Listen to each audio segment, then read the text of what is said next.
Let me show you how to download videos from YouTube to your phone gallery. Open your YouTube app, then you're going to select the video that you want to download. Check which video you want to download, then click on it.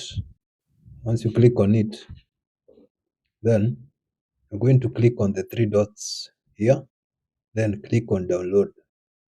Then you can choose whether you want it to be medium or low. Now here, for premium, this one you have to be on premium to be able to download for full HD and highest resolution. Now, if you don't have the premium one, you can choose the medium or low. You can choose which one, then you click download, then it will download to your phone.